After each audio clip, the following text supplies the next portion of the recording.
Salut à tous, vidéo assez courte que je n'avais pas prévue, mais quand on voit l'information par rapport à la MG3, donc on avait le style, mais on n'avait pas toutes les informations. On essaye d'en parler, il fait toujours dégueulasse, il est même pas 16 heures que il fait déjà nuit pratiquement, c'est une catastrophe. Donc il n'y aura pas de générique, il n'y aura rien, ça va aller très très vite. C'est pour moi le best-seller de cette année. J'espère que SAIC, le constructeur chinois, a prévu une tonne de ce type de véhicule car quand je vois les commentaires en fait sur TF1 et de partout, vraiment le véhicule électrique donc n'emporte pas en tout cas un franc succès très très clairement. Donc il faudra voir les volumes de vente R5 et autres, mis à part vraiment Tesla qui fait beaucoup de ventes. Les autres, forcé de constater quand même, ont beaucoup de mal. Et aujourd'hui, ce qui se vend, mis à part le Model Y, ce qui se vend énormément bien, c'est des Clio, que ça soit en essence, il peut y avoir aussi encore du diesel et de l'hybride rechargeable. C'est vrai qu'on a déjà eu cette discussion. Le diesel et l'essence, tant mieux, est repassé un petit peu en dessous des 2 euros. Il est certain que s'il augmente au-dessus de 2 euros, 2,50 €, ça va commencer à faire mal. Donc, notamment, il n'y a pratiquement plus que Renault qui propose donc du GPL. Il y en a très peu donc en éthanol actuellement d'origine, mis à part encore, je pense, donc le Kuga et puis toutes leurs 1 litre, mais euh, ça prend moins au niveau de forte. Par contre, là où MG fait très fort, donc de mémoire, 4,12 m, 195 chevaux, on a entre guillemets un petit moteur 1,5 litre quand même qui fait 4 cylindres, donc pratiquement tout est mieux que nos modèles occidentaux.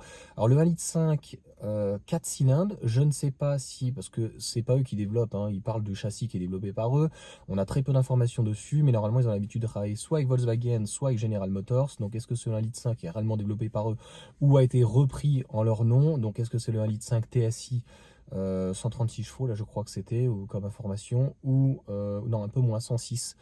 Donc on peut se demander, même si 1,5 litre, je ne pense pas qu'il y ait un turbo dans ces cas-là dessus. Et est-ce que c'est donc de General Motors, en tout cas en 4 cylindres?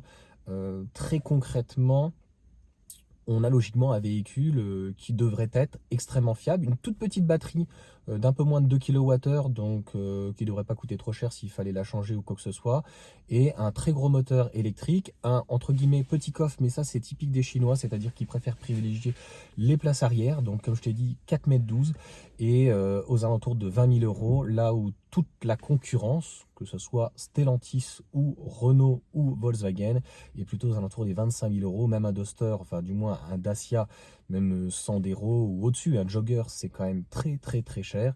Et donc le positionnement prix-produit va être vraiment très très bien donc de sa MG3. Donc voilà, je voulais revenir dessus. Elle va vraiment faire très mal, bouleverser. Au début, je comprenais pas pourquoi donc MG arrivait plutôt avec un véhicule hybride, petite gamme en tout cas citadine.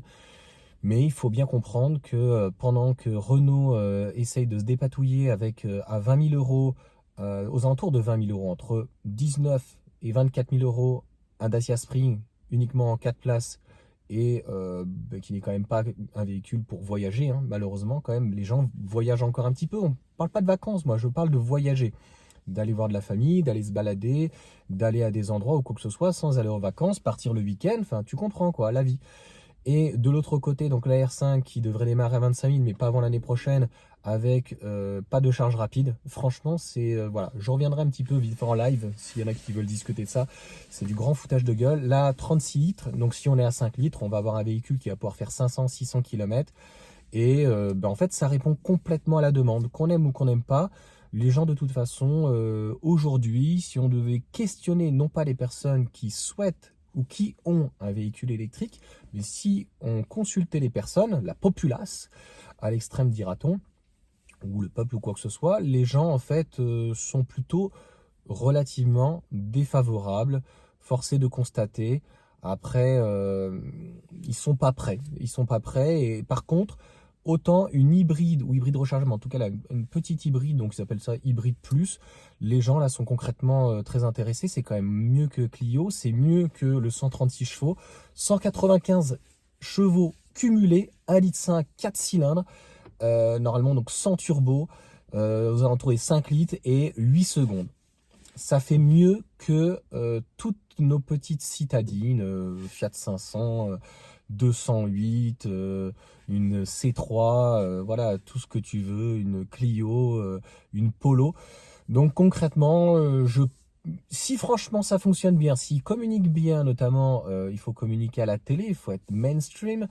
En gros, je pense que ça peut se retrouver, peut-être pas numéro un, mais dans le top 2, top 3, top 10, ça c'est certain. Dis-moi en tout cas ce que t'en penses, si là franchement, il tape dans la fourmilière, donc c'est une volonté d'MG. Là je comprends mieux en tout cas d'arriver avec un système hybride, ça prouve bien qu'ils ont compris ce qu'on souhaitait.